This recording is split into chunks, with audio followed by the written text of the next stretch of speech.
ગિરનારથી નીચે ઉતરવાનું છે અને રોપવેમાં ઉતરવાનું છે. બધા લાઇનમાં ઊભા રહી ગયા છે અને રોપવેમાં તો આગળ થોડી વારમાં વારો આવે અને રોપવે જો અહીંથી જાય છે નીચે.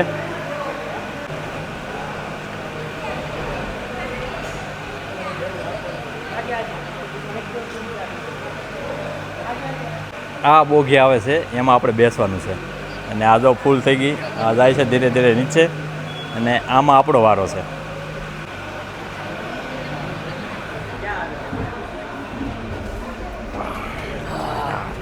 આવી જાઓ, આવી જાઓ.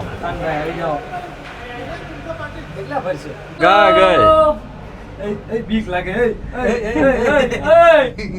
થોડીક સ્પીડમાં હાલી અને નીચેની હાઈટ જો જોઈને ડર લાગે હો, પણ જો પકડી રાખવું પડે. અને અમારે જો ખાન સર તો વિડીયો ઉતારે છે અને એમાં મહેશને તો શેની બીક જ ન લાગે.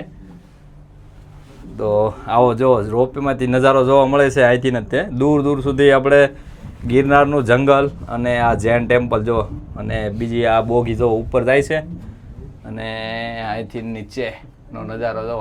રોપવેમાં બેસવાનો આમ તો મજા આવી ગઈ, કારણ કે સડીને તો આમ થાક લાગી ગયો હતો. જોકે અમે દાદરે નહોતા ચડ્યા હતા, મહેશની ચડ્યા હતા તો એ બે થાકી ગયા હતા. બાકી અમારે તો આરામ હતો એકદમ. ઉપર ગયા ત્યારે રોપવેમાં ગયા હતા, અત્યારે પાછા નીચે રોપવેમાં જ જાય છે. અને આજે ગિરનાર ઉપર વાતાવરણ એકદમ સુંદર હતું અને ઠંડુ વાતાવરણ હતું, કારણ કે અત્યારે થોડો ઉનાળો હતો ત્યારે એમ હતું કે ગરમીનો માહોલ હશે, પણ ઉપર તો એકદમ ઠંડુ ઠંડુ આમ જાણે ઝાકળ પડતો હોય ને એવું વાતાવરણ હતું. ત્યાં પણ ખૂબ જ મજા આવી. અને રોપવેમાં અત્યારે જો સૌથી હાઈટ જે સૌથી ઊંડી ખીણ છે ને ત્યાંથી ને મેં અત્યારે પસાર થઈ રહ્યા છીએ કે નહીં.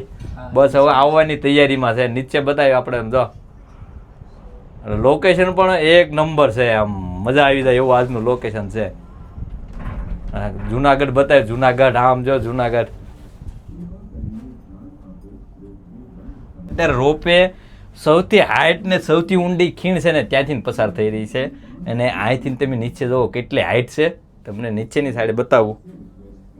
જો નીચે ખીણ જો, નીચે જોઈને ડર લાગે છે જો, કારણ કે અહીંથી દૂર સુધી એક બીજો ટાવર નથી. આમ જો દૂર અને બે ટાવર વચ્ચેનું અંતર બહુ ઝાઝું છે અહીંયા. અને જો આ ઉપર જાય છે અને આ ખીણ જો આ સામે ટાવર દેખાય ને એ ટાવરથી અને જે નીચેનો ટાવર છે ને એનું વચ્ચેનું અંતર બહુ ઝાઝું છે.